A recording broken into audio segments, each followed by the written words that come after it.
We will get started. Thank you all for being here and taking time out of your day to learn more about Rebuild 8th Street. My name is Lana Grayfield. I'm the Director of External Affairs with CCDC, Capital City Development Corporation, and we are the city's redevelopment agency. And although we're not a department of the city or under the city's jurisdiction, we do work really closely with them as a partner. And other agency partners and community stakeholders to redevelop underutilized properties within our city's urban renewal districts. We focus our work on economic development, infrastructure, placemaking, and mobility, all for the benefit of our community. So through extensive community and stakeholder outreach, this quarter was identified as needing pedestrian and bicycle improvements to ensure safety and accessibility for people of all ages and abilities. And this project will increase mobility options and improve safety for cyclists and pedestrians between the north end and downtown Boise. With me today we have project manager Amy Fimble, communications specialist Jen, who's taking notes over there and will be helping with communications outreach, and McElwain team, who has been working on this project as the construction manager and general contractor since fall of 2023. So now I'll turn it over, the McElwain team includes Alex and Ty. And I'll turn it over to Amy to share more details. Great, thanks Lana, and welcome again everybody. As Lana mentioned, I'm Amy Fimble, Senior Project Manager over at Capital City Development. I'll be your main point of contact for this project on the CCDC side of things. I'm going to start out by sharing some project information and just providing an overview about the scope of work that's included in Rebuild 8th Street, as well as some of the benefits that these improvements will bring to the area. I'm then going to turn it over to Alex with McElwain, who will discuss the proposed schedule and phasing of this upcoming work. We'll also outline what you can expect from us during construction. So in terms of communication, support during construction, where you can find the most pertinent information, and who to contact if issues do come up or problems arise. Lastly, there'll be time at the end to take any questions from you all, and hope to have a good conversation today about upcoming work. So now to dive into the scope of work that makes up Rebuild 8th Street. So work, as you know, will be focused on 8th Street between State Street and Franklin Street, and will include the following elements. We have utility upgrades being delivered in coordination with the City of Boise, ACHD, Idaho Power, and Veolia. Streetscape enhancements to really improve the sidewalks and make it a more pedestrian-friendly environment. It's going to be a 2-block extension of the 8th Street protected bikeway. We have enhanced pedestrian crossings, including upgraded pedestrian ramps, added overhead lighting, and new pedestrian signals. And then lastly, some road reconstruction, which will include new asphalt paving on those 2 blocks. So this slide shows a rendering of the project improvements looking north up 8th Street from State Street. The St. Michael's Cathedral you see is shown on the right-hand side of the screen.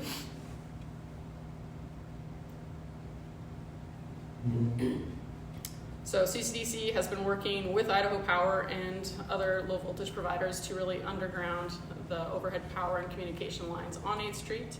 It's kind of been a long, drug out process, as Kevin knows and some of you have probably seen, but it does bring some huge aesthetic improvements and benefits. So it eliminates the unsightly pruning of street trees in the future. It helps facilitate future redevelopment. Those costs no longer have to be done by the developer who's coming in after or in the future, and also prevents overhead utility work from having to happen in the street and have traffic closures that go along with that stuff. This project will also replace outdated stormwater catch basins and install silvacells, which promote tree health and improve stormwater management. So instead of stormwater runoff being directly conveyed into the Boise River, it now will be diverted into the underground cells where the tree roots and the soil actually act as like a natural filter.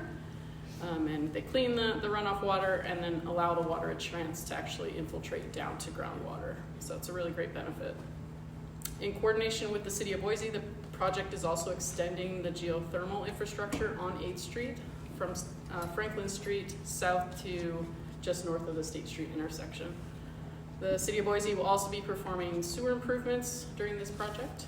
And then lastly, we are coordinating with Veolia to replace old water lines and install new water main along 8th Street as part of this work. So it's really comprehensive. on the utility upgrade side of things. So there are portions of sidewalk along 8th Street that were previously enhanced, remain in good condition, and have existing trees that are in good health and we plan on retaining.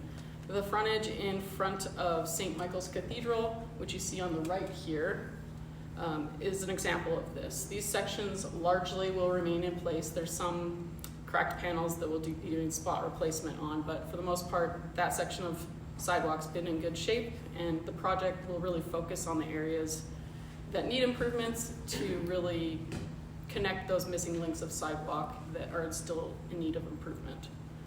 For example, the sidewalk on the left side of the photo is an example of where we'll be making improvements to upgrade the sidewalk and pedestrian ramps to accommodate individuals with all abilities, and that's in front of the old bank there on the west side of 8th Street, just north of State. So additional trees will be planted in Silvacell. As you can see, this stretch doesn't have any trees currently. That will really enhance Boise's urban tree canopy and provide the area with much cooler temperatures in the summer with that shade. We'll also be improving pedestrian safety at the alleys and intersections by adding that overhead lighting and then also pedestrian signals. Additional bike racks will also be installed.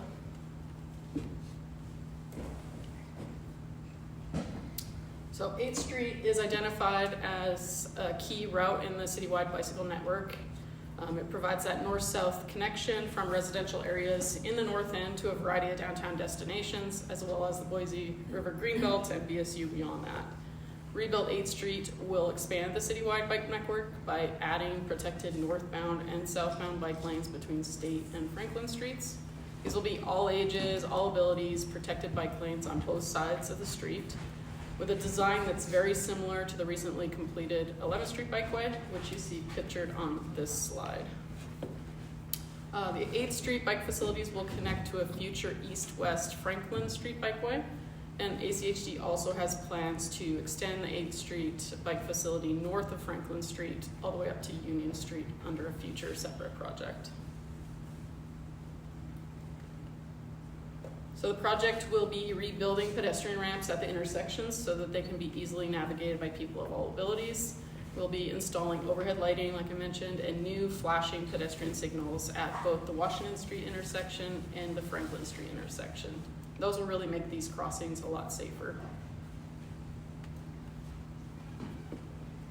And lastly, roadway improvements. So with the addition of the protected bike lanes on both sides, the curb line actually moves toward the center of the roadway.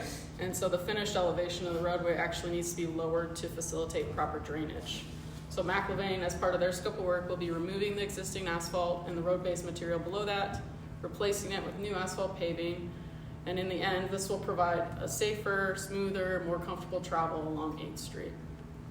So that's the scope of work involved in the project. I'm now going to turn it over to Alex with McIlvain Construction to discuss the proposed phasing for the project. Hi everybody, I'm Alex Dosadel with McIlvain. I'm the project manager. So with the 8th Street Bikeway, initially we're going to be starting out by attacking the utilities that need to be done. Veolia will be the first party that will come in. That's the utility upgrades in January, and then it transitions into underground geothermal lines. That's the yellow line that you're seeing coming through, the item number 1. That will be taking place January through April. Once we get that work completed and far enough along, we'll be doing the State to Washington West streetscapes from March to April in 2025. So that section will have underground Silvacell, and that's why it's taken about 2 months. The third section that we get into is the intersection. So to expedite the process, we're going to be going and doing all 4 corners at once. After the intersection's complete, we'll be moving over to section 4, which is the Washington to Franklin East streetscapes. We got 1 Silvacell bank there along the parcel that's widened. And then we'll be coming around to section 5, the Washington Franklin West streetscapes in July to August of 2025. And the last section that we would hit is the State to Washington East streetscapes, which is here by the church. After all the streetscape improvements are complete, then we would come in and do the road work. So that would be the excavation and grading of the roadway and the grade shaping that Amy just mentioned, and that would close out the project. share this presentation after the meeting too with the recording, so if you want more access to this map, it'll be available. And then one thing I want to mention is, as we get to each of these areas, we'll touch base with the property owners that are going to be affected by this, kind of tying into what to expect during construction. We'll be putting in traffic control and signage that you'll see. So our goal is to keep you informed before that ever goes in place, so that if you got tenants or just people that live or work in buildings, that we can accommodate them and get them familiar with the routes that they will be taking. So the work hours will be 7 to 5 a.m. Monday through Friday. What you can expect during construction is construction traffic. You'll have trucks coming in and out of the construction zone, so everybody just being mindful of that. We'll have some staging within the construction zone. You shouldn't see any staging outside of that area. And then as far as pedestrian traffic control, we'll have the detours in place. Then we have vehicular traffic control, and you'll see the detours there as well. Beyond that, Do you want to talk more about the traffic closures? Yeah, so with the traffic closures, really you're going to see a full closure from State Street to Franklin Street throughout this period, and then staged closures per the phasing plan. The intent there is because once we tear up the road for those utilities, you're going to leave it torn up until we repave the road, and that helps to control costs. But really, it is a tight environment, and so a lot of that closure is due to safety too, Yes. and just constraints with work area. We can't really being that it's going to be a one-lane road with parking, you can't really accommodate any traffic through this area. Now, if there is opportunities at, say, the Washington intersection where we get that the corner split back, what we're going to do is try to actually pave back that intersection and reintroduce traffic going east and westbound through Washington Street. And as far as the actual A Street corridor, that section will be closed for most of the project unless we can get a section completed earlier. Is that January through June is what, like that full closure? January through September is the full closure through 8th, but within that time frame, the Washington intersection could be opened up earlier. And we are looking at ways to potentially expedite things, but we want to present like the worst case scenario in this plan, and then as work gets started, and if we see efficiencies that can be had, we'll for sure. And Franklin East-West is still open throughout? Or just that's temporary when you do that intersection? That's the last section, so there is some road work where we'll be doing patchback into the intersection, but we don't want to take it until we have to. So planning on it being open, there will be the new bulb out that gets constructed, so it'll shift things a little bit. But as far as like cutting into the roadway, we'll do like a 2-foot cut from the curb and try to maintain traffic flow through there. Is that geothermal you're doing in Franklin? Is that what? Yeah, that's the tie-in location. Yes, Is that gonna close down Franklin, for a period of time, and then we'll get reopened. the entire street, because that's our whole parking structure is gonna be closed? Well, geothermal is going to be going first, so if there's alternate detour routes, what parking structure do you have there? It's right at the corner, the parking structure for the YMCA, 805 Franklin. Okay, and you should still be able, well, it's not going to be, I think that the closure would actually just be on the left side of the road, so what, the westbound lane would still be open? Eastbound. Or sorry, yeah, eastbound lane. Would be closed. Westbound would be open. Westbound, each open, which It's is the opposite side of Yeah. It's a pretty deep excavation typically to tie into those geothermal it. lines, Yeah, but they closed the other street completely down when they did their geo, so we're gonna be, how long do you know any time frame that's gonna take? We're not gonna be having access to our structure. Let me get back to you on that. I would imagine where your curb cut is beyond the limits though. Where his building, where the parking garage is, I don't think they'll be closed. It doesn't look like it on the map. yeah, Mike, we can walk out there after and look at that access point, Okay.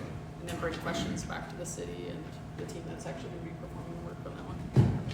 And are you gonna close Washington? Washington's getting reconstructed for a period of time. So we're not gonna have any access to our church? You took away state and aid for us for a year, so I'm just kind of curious. So you'll be able to come up to the intersection, so like people will have to turn around in the parking lot and go back. But basically within that closure where you see the 3 is, or the limits of the coloring, that's where we're gonna put in the road closed to actually facilitate parking or for access to your parking lot. So the WCA lot to the north would still be accessible from Washington Street to the east. People would come off of, So my biggest concern is last year, and I've spoken to Amy about this, but since I have you all here, the week before Easter, you closed 8th Street, and you closed State Street. And in this corner, there's one business that operates just on people attending, and it's us. And luckily, I was able to contact the ACHD commissioners, and they got you all to open 8th Street for us for that week. But can you, I know Amy has said, but we need to work around some things, or we have no access to our activities and for people to get here. And we depend on people coming here for our budget and for our operations. And so I really would appreciate you taking that into consideration, that we need accessibility here. And if you close off that and that, we don't have people that can walk 2 blocks. They just can't access our church. So please, I'm asking you to consider that when you're doing all your planning. I appreciate that there are a lot of people that are affected, but it will have been a year and a half that we don't have access to our facilities. Yeah, and we did take that into account, and that's why we didn't terminate the roadway or isolate it at 9th Street. I appreciate or that. 7th But Street. I need everybody to know Yeah. that it's been a long time, and we're still looking at months of that. yeah. Missy brings up a great point. Like, the construction fatigue is real for this group. We understand that you just made it through ACHD's State Street project, and now we're coming in on the heels of that and saying there's going to be more road We're closures. losing lots of Totally parking get that. spaces once you're done, Yeah. so we're And just so- trying to. What I'm hearing from you, Missy, is that there's some advantageous options with looking at expediting the Washington Street intersection work. And if we can achieve that, we'll definitely try and do so to reopen that as soon as we can to improve that east-west traffic flow. That'd be very helpful, and I see a lot is July to September, so Yeah, I mean, we it's. wanted to stay outside your Easter window so Yes, that which I that's. really appreciate that. Yeah, and so we know that your patrons, they park in the WCA lot, and then they also use the parking lot that is accessible off of Washington Street. And so I appreciate that, thank you. keeping McElvain in the loop, and we're gonna work together to make sure that the impacts that your patrons that are mitigated. And the drawing that you had up there for, along 8th Street on our side of the street is different than the one that I have, that was The rendering? proposed. Ours would have a railing. It was gonna be like a railing around St. Luke's. Yeah, let me, Divides Get back to the that. sidewalk from the bike lane, from everything. yeah, the So I wanna rendering. be sure I'm up to date. with Yeah, that. so I think it was between 95% and 100% design. The railing actually went away, and I wasn't on the project then, but maybe McElvain remembers the reason. So maybe we should talk about that separately. Yeah, for sure we can That's great. do that. But yeah, this is the most up-to-date rendering that depicts the improvements. So all the railings are now gone? No, just the one adjacent to the landing area for the accessible stalls that are right in front. Yeah, Yeah, and I think there's that still was- the one by the bus stop in front of your property there, Kevin. Was there anything else you had on what to expect? Let me see if I missed. No, I mean, I just want to make clear that we'll be touching base with you before we take any sidewalks that are in front of your properties. And then, if there's an opportunity to accelerate construction by doing more of these zones at a time, we'll talk with you before and to make sure that that works for you. That's great. So like I said, I know this work has impacts for you, and obviously we're here today because we care and we want to be there to support you during this work. A priority for us is, like I'm telling Missy, is maintaining that access to your front door and minimizing impacts of people that visit your organizations. We're focusing our communication efforts on really keeping people moving, whether they're arriving by bike, by foot, or by car. With each phase of construction, like Alex said, you can count on advance notice of road closures. We'll be providing detour maps, anything changes, we'll be in your inbox letting you know. Same thing I ask for you though, if there's concerns, please be hollering at us. We don't know if there's something wrong if we don't hear about it, right? And so we want to be on the front line, being prepared to address any issues that come up as soon as they do. Project updates will be sent via email to communicate construction and detour updates. That same information will also be posted to our project page, rebuild8thstreet.com. McElwain, this is the same, or Alex is the same group that I worked with on 11th Street, and I can say that they're great about staying connected with everyone on the footprint and communicating any changes in advance, like you mentioned. They are here to address any specific concerns or needs you have, whether it's deliveries, trash pickup that needs to be coordinated, garage entrance access, special events that you have. Like, come to us and we'll figure out a solution together. I put our contact information on this slide. Again, if you identify a need or additional support that we can provide during construction, please reach out. It's better to know than to have people that are like frustrated with construction and angry and we don't hear about it. We want to make it easy for you to communicate with your visitors and people who are coming to your organization. I know there may be a change in how they access you, and so if we can, we're going to do our best to provide that information to you so then you can share it to your stakeholders and visitors.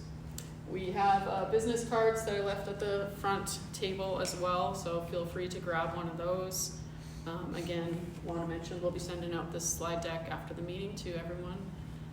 And if you haven't signed in on the sign-in sheet, make sure you do, because those names on there will actually get added to our project mailing list so that you are first to know about any news and changes during construction.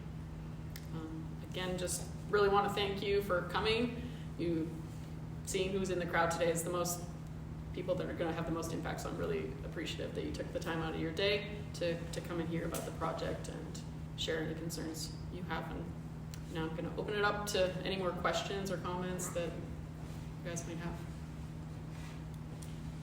I've got a couple of questions, but I want to just thank you guys. You guys have been really very open to communication throughout the whole process. And whether we got the final design that we in this room wanted or not, doesn't really matter. I think you guys have done a really good job of communicating and letting us bounce ideas off and being open, so I appreciate that. And I believe if there is a special circumstance that we can do something, it sounds like they will, so I appreciate that. Thanks, good. I've got a couple of questions. Mostly, this is Bob Hunter. He's the best builder in the valley, by the way. His lovely wife Catherine here. But Bob and I are looking to start. We're actually building on the corner, so we're going to have some truck traffic. We're going to have to reroute trucks coming down Franklin's, things like that. So I think the traffic control is going to be important for him to know. But more on the 8th Street lot. Curious on utility coordination. Once we, the street trees, landscaping, power boxes, street lights. A lot of times when we develop these, it's kind of a chicken and egg. Who comes first? Who's the meter on? Who provides that? How does it switch over? I think early on in the process, maybe before you were here, we talked about it, but I'm not sure if I fully understand it. So I want to make sure I brought Bob in this equation so he can ask some other, probably more technical questions. But for us, when you go in and you develop the corridor out for any of us with the trees and the lights, for us particularly who have a vacant lot, what is the plan on sourcing the power and the water and metering it? Is that something that's going to be on each individual property, or do you have the details of that? So lighting is owned and operated by the city of Boise. They own all the street lighting, the sort of historic street lights, and also the overhead lights that are at the intersections that we'll be adding. As far as irrigation goes, it's the adjacent property owner's responsibility to have that new meter, which we'll be installing adjacent to your property and a lot of the properties that don't have that established irrigation connection. So it'll be a new above ground irrigation meter that has to get set up in the adjacent property owner's name, and then the actual maintenance of that system in the future is done by the adjacent property owner, as well as the street trees health is essentially what that water serves the purpose of. And it's just a drip irrigation system, so very low usage as far as irrigation water goes. And I think we saw, I'm not sure if you looked at it, I want to say that meter is in the right of way, is that correct? It's there are some existing water meters, but part of Veolia's work will be make sure that they're up to code and making sure that the connections are the latest and greatest. So our plans may or may not, but more likely than not, require, going to be full underground parking on that site. This is the vacant lot, Okay. just for Alex and Ty. So I just want to make sure and triple check that we don't put a new irrigation meter or something outside of the right of way that we're going to end up just destroying, Yeah, 6 and months. all that goes in the right of way. I'll be coordinated that to where it is in the right of way. Yep. Okay, and so that would be installed, coordinated. The only thing that we will be required to do is literally just put our name on the account and pay the bill. Is that what I'm hearing for water? Correct.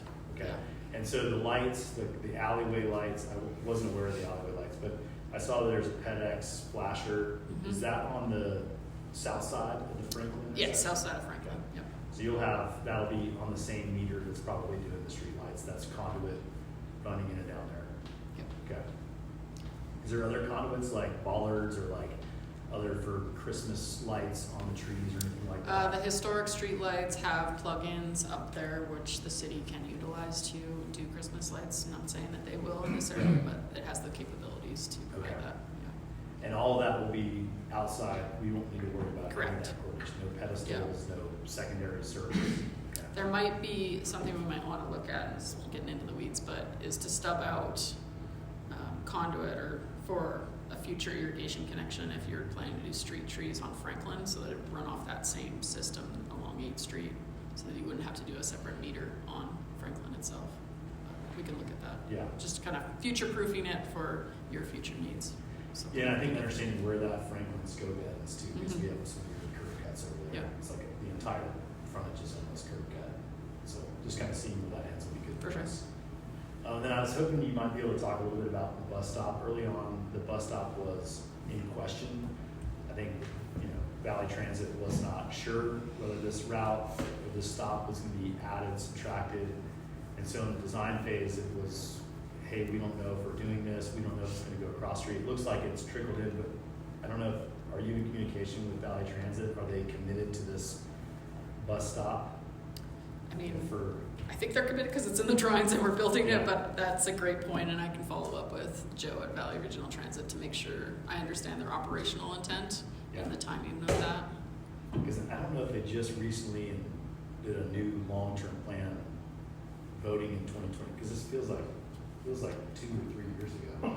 I don't know how long it's been since. It started in 2021. So, okay, so Years of it's not conversations just for me. sure. I was like, was this 2 years ago? So I want to say that they had like a long-term planning kind of big humbug. And I'm not sure how long that is, but I know that the Route 10, which is what this is on, and that particular stop, they were saying they don't get usage there. They're going to cut it out. So we were like, can we please not build a bus stop if you're not going to have a stop here? And then we had a lot of switches. And Yeah. obviously, we had other things going on. So I just would like, if it's possible, I'd love to make sure that we triple check Yes. that they're committed to it for at least 10 years. I mean, Yeah. if they're only committed to it for 2 years, I would be raising my hand saying, please, let's Yeah. get you to commit to that for longer. That's a great point. I'll connect with them and just double check that Okay. plan.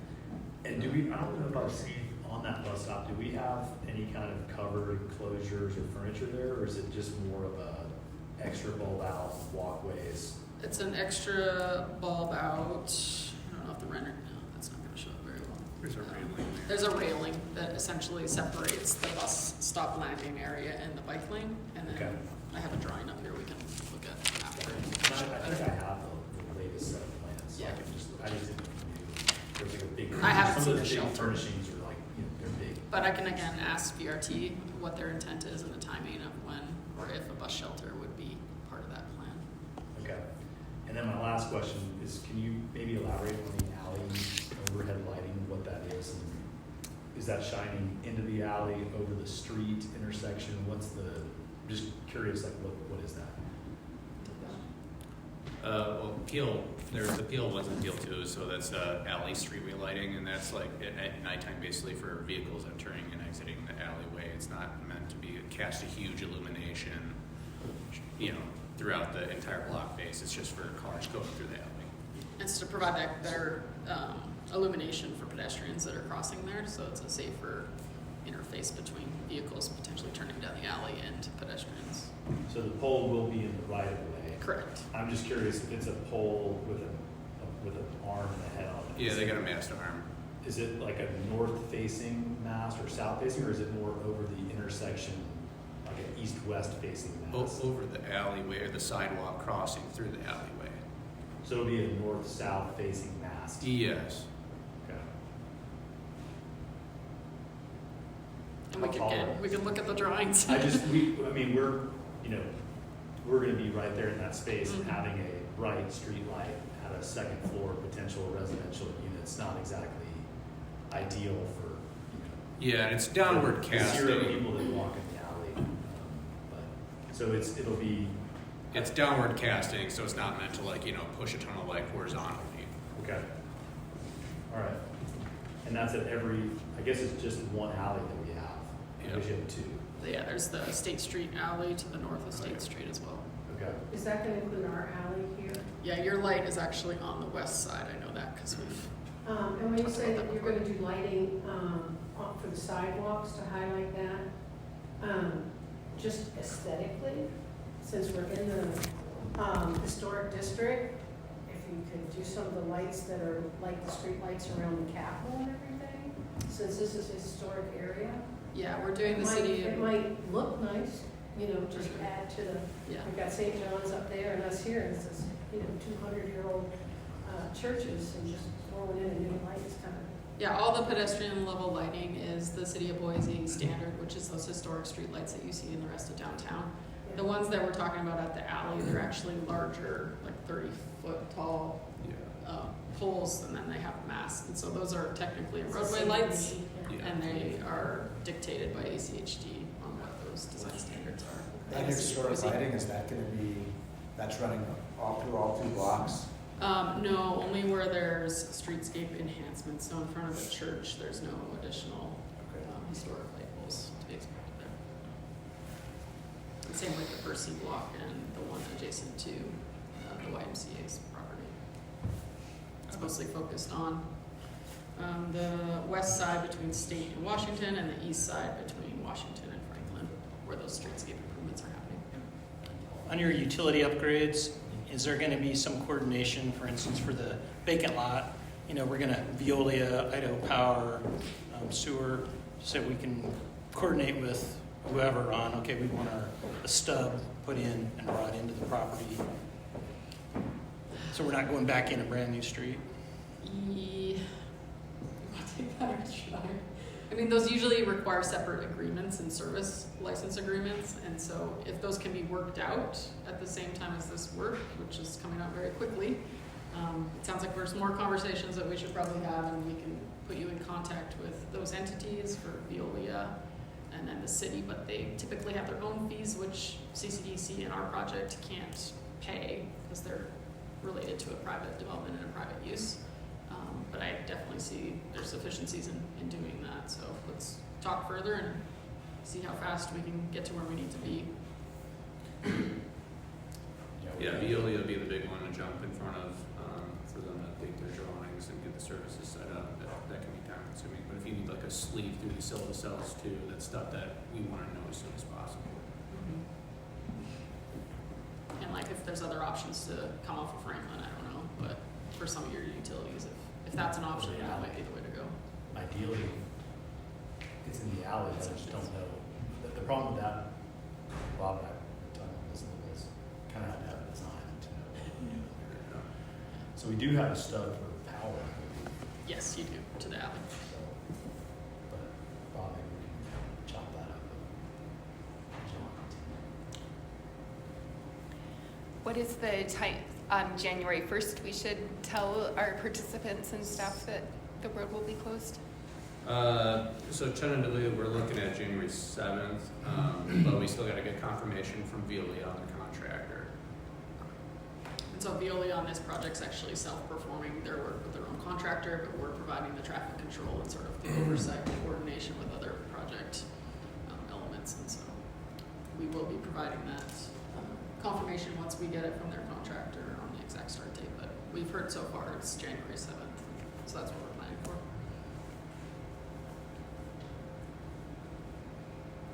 Did you say 30-foot tall streetlights in the alleys? Is that what you said? Yeah. Is that right? Right. That seems like, is that standard? That's our size? standard. Okay. I think the WCA building. Guys, how tall is your building?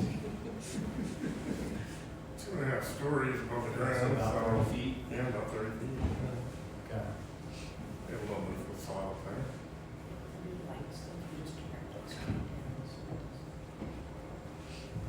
Those new lights they put up over there are pretty bright. They keep shining away. Those LEDs. Imagine if we were putting it in somebody's window, we can remedy that, but listen. Well, no, what you guys have done up there is effective. This is more, I'm just trying to understand I didn't realize there was gonna be streetlights over the alleyway. Is there an example that's another location that we can see? Yeah, I mean, on 11th Street, we got newly constructed streetlights over there. I'm trying to think of an exact. Or those are over the street? They're similar to the intersection lights if it's a standalone light, which most of the time they're attached to traffic signal poles at intersections if they have traffic signals, and so. I just don't know if I've ever seen them, not going over the right of way. Yeah, I can get you additional details and plans that sort of show Okay. what that's looking like. And if I could ask about bike racks, you had mentioned on one of the slides about bike racks, you're gonna install those. Where are you planning on, will it be on the bike lane side, will it be on this side? It's typically in the furnishing zone, and so when I say furnishing zone, that's where all the amenities, like your street trees, your light poles, it's about a 4-foot wide section where we try and put all the amenities in a row, and so I believe they're located on the streetscapes, which actually have improvements, and so I don't know if there's any that are planned right in front of the church per se, but I don't think so. they're on the other side, and then again on the side adjacent to the WCA and Kevin's parcel there. Thanks. Yep. Any timing from ACHD on their continuation of it? I have not heard an update on their plan timing wise. No.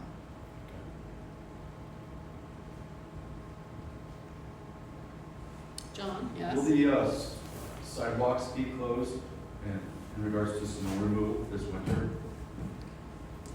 There will be some sidewalk closures due to the intersection improvements and the reconstruction of the pedestrian ramps at the Washington Street corner. And so when those corners are closed, you will see some pedestrian detour routes around it. Will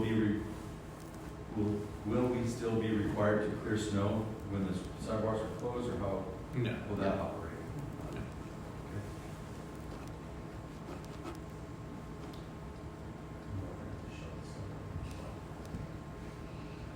I have no way. Is the no railing, or for sure, is there still any negotiating room on that no railing? I think it's a for sure. I think it was a safety factor to get people so they're not in the bike lane, especially coming off of like a handicap accessible stall there, that they could get onto the sidewalk as quickly as possible.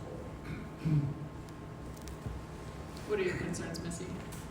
Well- Not knowing the back history, yes. It's to keep bikes in the bike lane.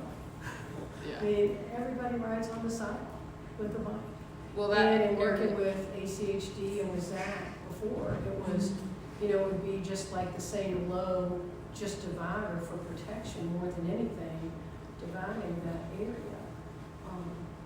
And we looked at the ones, they'd be just like the ones that are around St. Luke's.